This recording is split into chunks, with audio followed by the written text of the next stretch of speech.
This video is for educational purposes. The history of the lands that became the United States began with the arrival of the first people in the Americas around 15,000 BC. Numerous indigenous cultures formed, and many saw transformations in the 16th century away from more densely populated lifestyles and towards reorganized polities elsewhere. The European colonization of the Americas began in the late 15th century, although most colonies in what would later become the United States were settled after 1600. By the 1760s, the 13 British colonies contained 2.5 million people and were established along the Atlantic coast east of the Appalachian Mountains. The southern colonies built an agricultural system on slave labor, enslaving millions from Africa for this purpose. After defeating France, the British government imposed a series of taxes, including the Stamp Act of 1765, rejecting the colonists' constitutional argument that new taxes needed their approval. Resistance to these taxes, especially the Boston Tea Party in 1773, led to Parliament issuing punitive laws designed to end self-government. Armed conflict began in Massachusetts in 1775. In 1776, in Philadelphia, the Second Continental Congress declared the independence of the colonies as the United States. Led by General George Washington, it won the Revolutionary War. The Peace Treaty of 1783 established the borders of the new sovereign state. The Articles of Confederation established a central government, but it was ineffectual at providing stability as it could not collect taxes and had no executive officer. A convention wrote a new constitution that was adopted in 1789, and a Bill of Rights was added in 1791 to guarantee inalienable rights. With Washington as the first president and Alexander Hamilton his chief advisor, a strong central government was created. Purchase of the Louisiana Territory from France in 1803 doubled the size of the United States. Encouraged by the notion of manifest destiny, the United States expanded to the Pacific coast. While the nation was large in terms of area, its population in 1790 was only 4 million. Westward expansion was driven by a quest for inexpensive land for yeoman farmers and slave owners. The expansion of slavery was increasingly controversial and fueled political and constitutional battles, which were resolved by compromises. Slavery was abolished in all states north of the Mason-Dixon line by 1804, but states in the South continued the institution, to support the kinds of large-scale agriculture that dominated the Southern economy. Precipitated by the election of Abraham Lincoln as president in 1860, the Civil War began as the Southern states seceded from the Union to form their own pro-slavery country, the Confederate States of America. The defeat of the Confederates in 1865 led to the abolition of slavery. In the Reconstruction era following the war, legal and voting rights were extended to freed male slaves. The national government emerged much stronger and gained explicit duty to protect individual rights.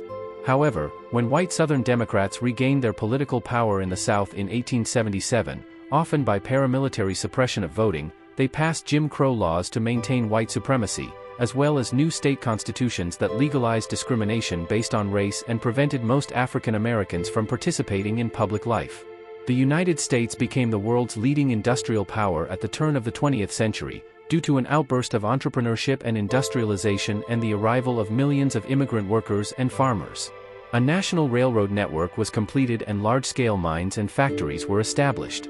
Mass dissatisfaction with corruption, inefficiency, and traditional politics stimulated the progressive movement, from the 1890s to the 1920s, leading to reforms, including the federal income tax, direct election of senators, granting of citizenship to many indigenous people, alcohol prohibition, and women's suffrage.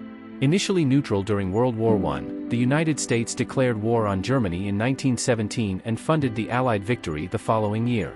After the prosperous Roaring Twenties, the Wall Street crash of 1929 marked the onset of the decade-long worldwide Great Depression. President Franklin D. Roosevelt implemented his New Deal programs, including relief for the unemployed, support for farmers, Social Security, and a minimum wage. The New Deal defined modern American liberalism. Following the Japanese attack on Pearl Harbor, the United States entered World War II and financed the Allied war effort, and helped defeat Nazi Germany and Fascist Italy in the European theater. Its involvement culminated in using newly invented American nuclear weapons on Hiroshima and Nagasaki to defeat Imperial Japan in the Pacific War. The United States and the Soviet Union emerged as rival superpowers in the aftermath of World War II. During the Cold War, the two countries confronted each other indirectly in the arms race, the space race, propaganda campaigns, and proxy wars. In the 1960s, in large part due to the strength of the civil rights movement, another wave of social reforms was enacted which enforced the constitutional rights of voting and freedom of movement to African Americans. In the 1980s, Ronald Reagan's presidency realigned American politics towards reductions in taxes and regulations. The Cold War ended when the Soviet Union was dissolved in 1991, leaving the United States as the world's sole superpower. Foreign policy after the Cold War has often focused on many conflicts in the Middle East, especially after the September 11 attacks. Early in the 21st century, the United States experienced the Great Recession and the COVID-19 pandemic, which had a negative effect on communities. It is not definitively known how or when Native Americans first settled the Americas and the present-day United States. The prevailing theory proposes that people from Eurasia followed game across Beringia, a land bridge that connected Siberia to present-day Alaska during the Ice Age, and then spread southward throughout the Americas. This migration may have begun as early as 30,000 years ago, too, and continued through to about 10,000 years ago, when the land bridge became submerged by the rising sea level caused by the melting glaciers. These early inhabitants, called Paleo-Indians, soon diversified into hundreds of culturally distinct settlements and countries. This pre-Columbian era incorporates all periods in the history of the Americas before the appearance of European influences on the American continents, spanning from the original settlement in the Upper Paleolithic period to European colonization during the early modern period. While the term technically refers to the era before Christopher Columbus' voyage in 1492, in practice the term usually includes the history of American indigenous cultures until they were conquered or significantly influenced by Europeans, even if this happened decades or centuries after Columbus's initial landing. By 10,000 BCE, humans were relatively well established throughout North America. Originally, Paleo-Indians hunted Ice Age megafauna like mammoths, but as they began to go extinct, people turned instead to bison as a food source. As time went on, foraging for berries and seeds became an important alternative to hunting. Paleo-Indians in central Mexico were the first in the Americas to farm, starting to plant corn, beans, and squash around 8000 BCE. Eventually, the knowledge began to spread northward. By 3000 BCE, corn was being grown in the valleys of Arizona and New Mexico, followed by primitive irrigation systems and early villages of the Hohokam. One of the earlier cultures in the present-day United States was the Clovis culture, who are primarily identified by the use of fluted spear points called the Clovis point. From 9100 to 8850 BCE, the culture ranged over much of North America and also appeared in South America. Artifacts from this culture were first excavated in 1932 near Clovis, New Mexico. The Folsom culture was similar, but is marked by the use of the Folsom point. A later migration identified by linguists, anthropologists, and archaeologists occurred around 8000 BCE. This included Nadine-speaking peoples, who reached the Pacific Northwest by 5000 BCE. From there, they migrated along the Pacific coast and into the interior and constructed large multifamily dwellings in their villages, which were used only seasonally in the summer to hunt and fish, and in the winter to gather food supplies. Another group, the Oshara tradition people, who lived from 5500 BCE to 600 CE, were part of the archaic Southwest. The Adena began constructing large earthwork mounds around 600 BCE. They are the earliest known people to have been mound builders. However, there are mounds in the United States that predate this culture. Watson Break is an 11-mound complex in Louisiana that dates to 3500 BCE, and nearby Poverty Point, built by the Poverty Point culture, is an earthwork complex that dates to 1700 BCE. These mounds likely served a religious purpose. The Adenans were absorbed into the Hopewell tradition, a powerful people who traded tools and goods across a wide territory. They continued the Adena tradition of mound building, with remnants of several thousand still in existence across the core of their former territory in southern Ohio. The Hopewell pioneered a trading system called the Hopewell Exchange System, which at its greatest extent ran from the present-day southeast up to the Canadian side of Lake Ontario. By 500 CE, the Hopewellians had too disappeared, absorbed into the larger Mississippian culture. The Mississippians were a broad group of tribes. Their most important city was Cahokia, near modern-day St. Louis, Missouri. At its peak in the 12th century, the city had an estimated population of 20,000, larger than the population of London at the time. The entire city was centered around a mound that stood 100 feet, 30 meters, tall. Cahokia, like many other cities and villages of the time, depended on hunting, foraging, trading, and agriculture, and developed a class system with slaves and human sacrifice that was influenced by societies to the south, like the Mayans. In the southwest, the Anasazi began constructing stone and adobe pueblos around 900 BCE. These apartment-like structures were often built into cliff faces, as seen in the Cliff Palace at Mesa Verde. Some grew to be the size of cities, with Pueblo Bonito along the Chaco River in New Mexico once consisting of 800 rooms. The indigenous peoples of the Pacific Northwest were likely the most affluent Native Americans. Many distinct cultural groups and political entities developed there, but they all shared certain beliefs, traditions, and practices, such as the centrality of salmon as a resource and spiritual symbol. Permanent villages began to develop in this region as early as 1000 BCE, and these communities celebrated by the gift-giving feast of the potlatch. These gatherings were usually organized to commemorate special events such as the raising of a totem pole or the celebration of a new chief. In present-day upstate New York, the Iroquois formed a confederacy of tribal peoples in the mid-15th century, consisting of the Oneida, Mohawk, Onondaga, Cayuga, and Seneca. Their system of affiliation was a kind of federation, different from the strong, centralized European monarchies. Each tribe had seats in a group of 50 sachem chiefs. It has been suggested that their culture contributed to political thinking during the development of the United States government. The Iroquois were powerful, waging war with many neighboring tribes, and later, Europeans. As their territory expanded, smaller tribes were forced further west, including the Osage, Kaw, Ponca, and Omaha peoples. The exact date for the settling of Hawaii is disputed, but the first settlement most likely took place between 940 and 1130 CE. Around 1200 CE, Tahitian explorers found and began settling the area as well, establishing a new caste system. This marked the rise of the Hawaiian civilization, which would be largely separated from the rest of the world until the arrival of the British 600 years later. Europeans under the British explorer James Cook arrived in the Hawaiian Islands in 1778, and within 5 years of contact, European military technology would help Kamehameha I conquer most of the island group, and eventually unify the islands for the first time, establishing the Hawaiian Kingdom.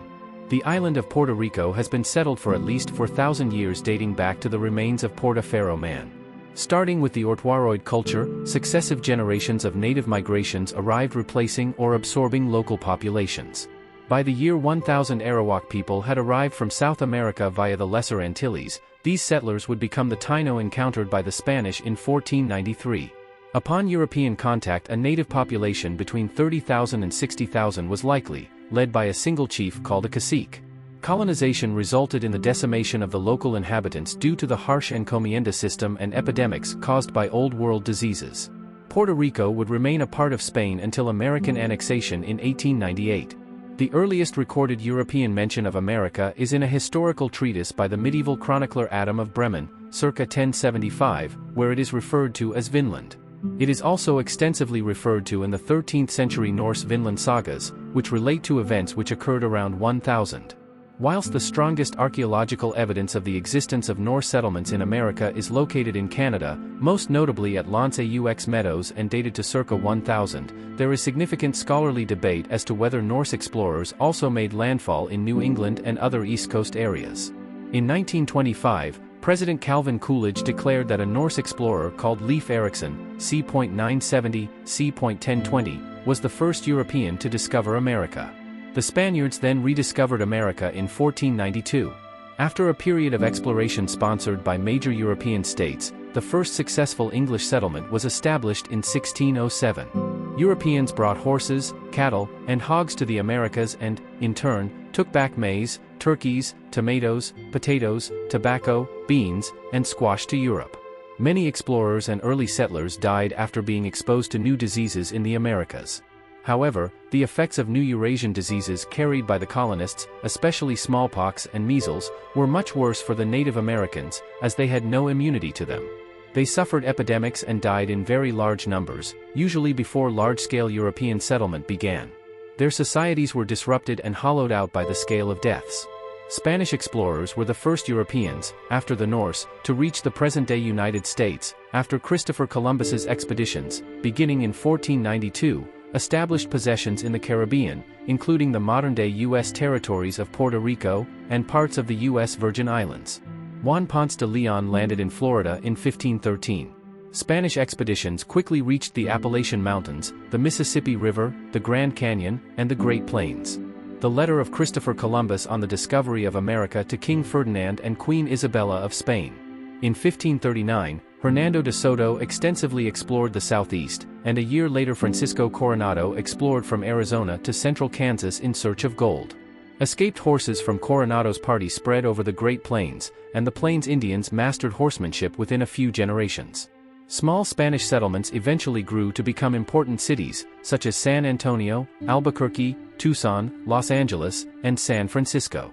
The Dutch East India Company sent explorer Henry Hudson to search for a northwest passage to Asia in 1609. New Netherland was established in 1621 by the company to capitalize on the North American fur trade.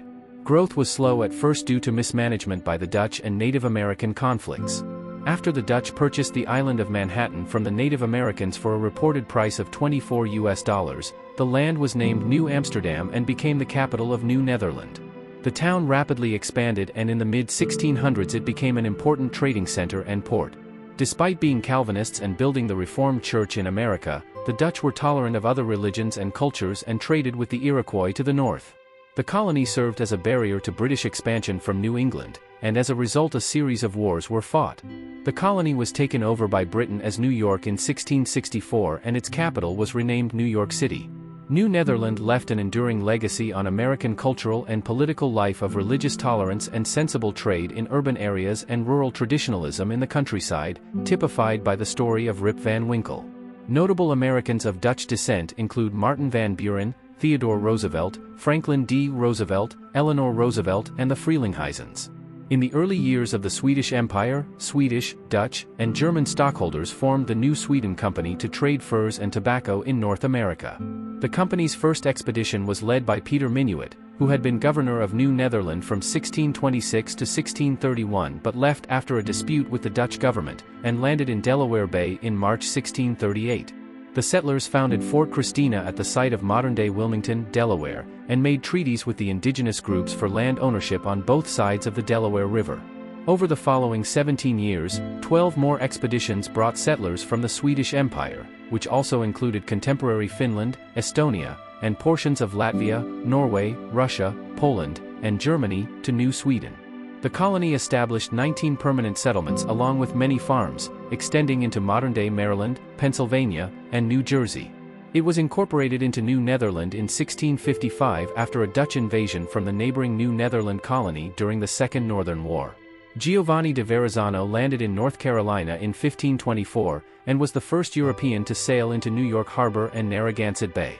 A decade later, Jacques Cartier sailed in search of the Northwest Passage, but instead discovered the St. Lawrence River and laid the foundation for French colonization of the Americas in New France. After the collapse of the first Quebec colony in the 1540s, French Huguenots settled at Fort Caroline near present-day Jacksonville in Florida. In 1565, Spanish forces led by Pedro Menendez destroyed the settlement and established the first European settlement in what would become the United States, St. Augustine. After this, the French mostly remained in Quebec and Acadia, but far-reaching trade relationships with Native Americans throughout the Great Lakes and Midwest spread their influence. French colonists in small villages along the Mississippi and Illinois rivers lived in farming communities that served as a grain source for Gulf Coast settlements. The French established plantations in Louisiana along with settling New Orleans, Mobile, and Biloxi. The English, drawn in by Francis Drake's raids on Spanish treasure ships leaving the New World, settled the strip of land along the East Coast in the 1600s. The first British colony in North America was established at Roanoke by Walter Raleigh in 1585, but failed. It would be 20 years before another attempt.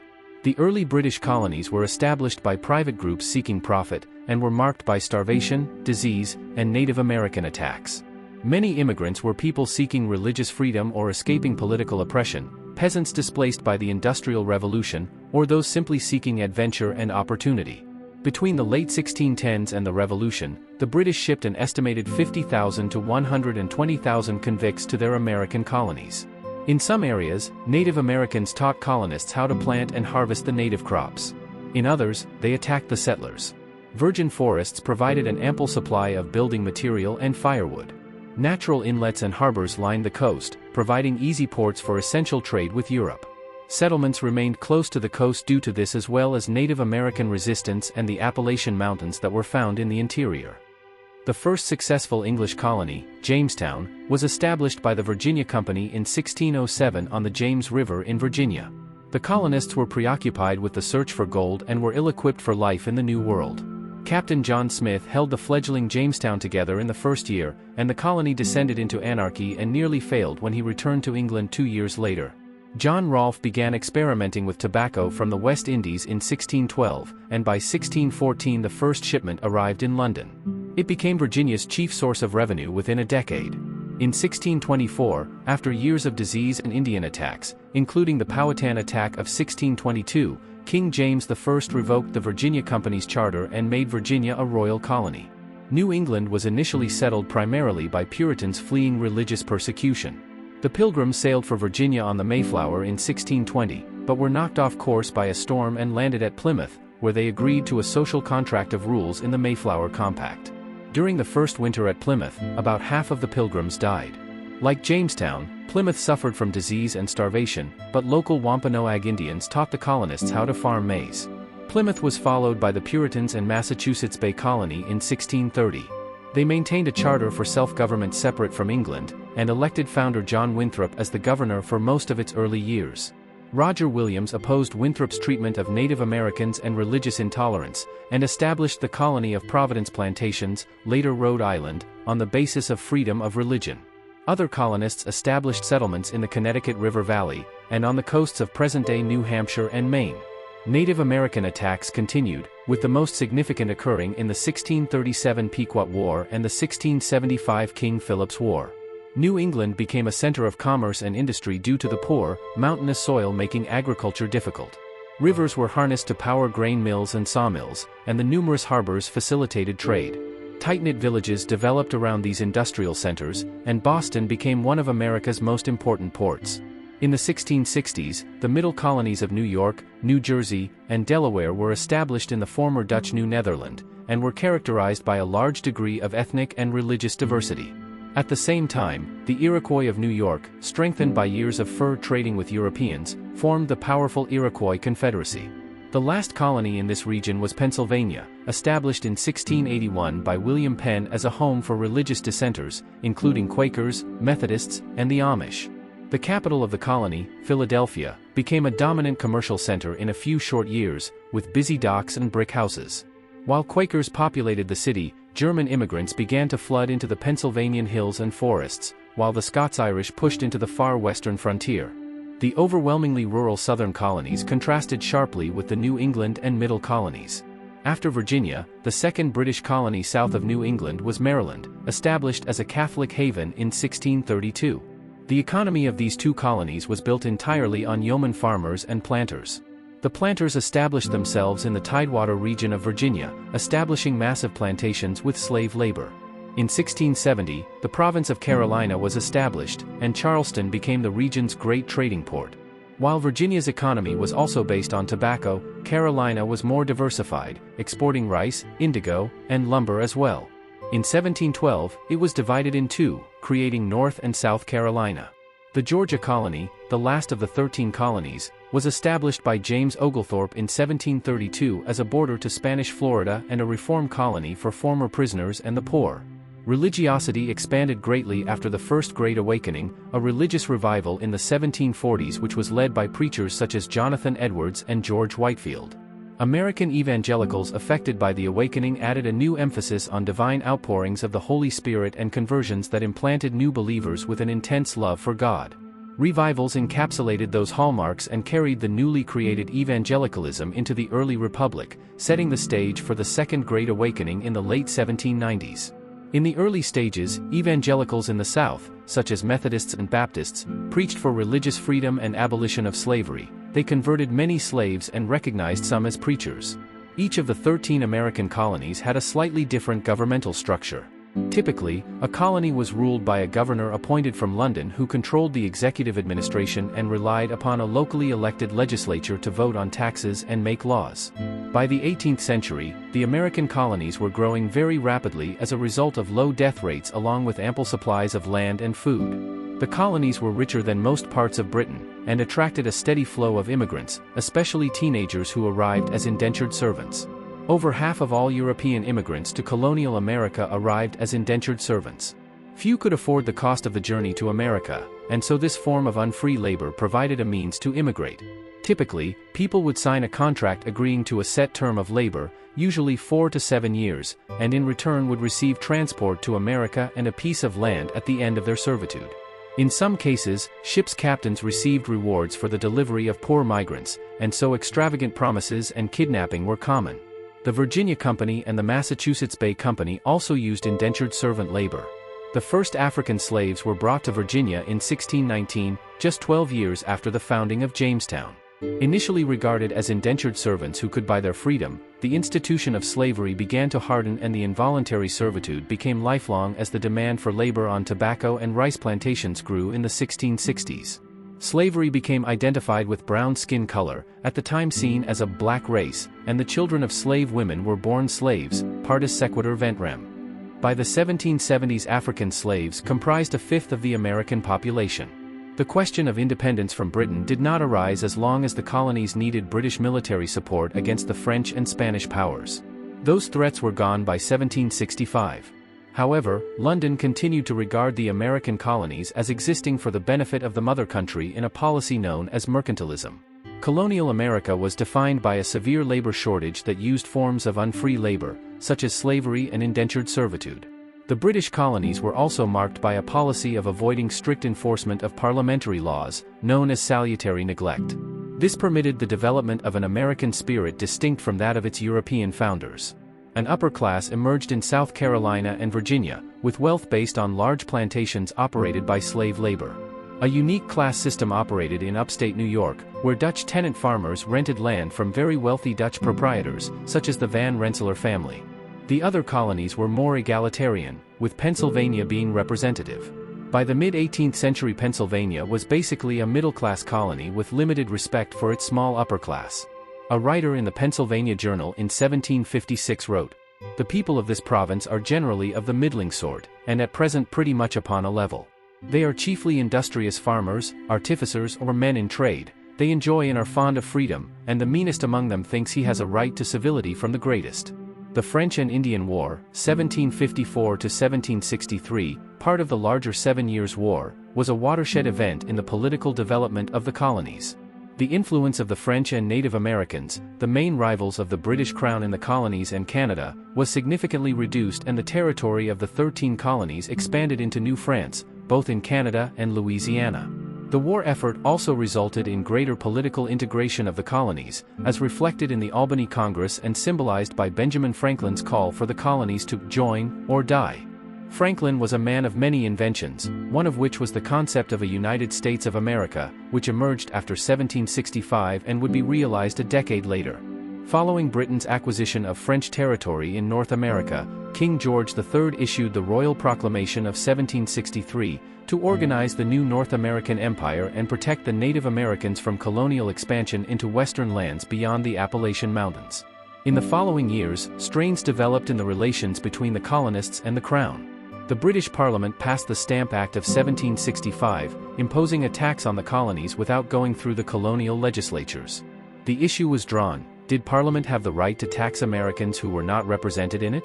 Crying, "No taxation without representation," the colonists refused to pay the taxes as tensions escalated in the late 1760s and early 1770s. The Boston Tea Party in 1773 was a direct action by activists in the town of Boston to protest against the new tax on tea. Parliament quickly responded the next year with the Intolerable Acts, stripping Massachusetts of its historic right of self-government and putting it under military rule, which sparked outrage and resistance in all 13 colonies. Patriot leaders from every colony convened the First Continental Congress to coordinate their resistance to the Intolerable Acts. The Congress called for a boycott of British trade, published a list of rights and grievances, and petitioned the king to rectify those grievances. This appeal to the Crown had no effect, though, and so the Second Continental Congress was convened in 1775 to organize the defense of the colonies against the British Army. This documentary will continue in Part 2. Don't forget to subscribe to this channel for new updates. See you in the next video.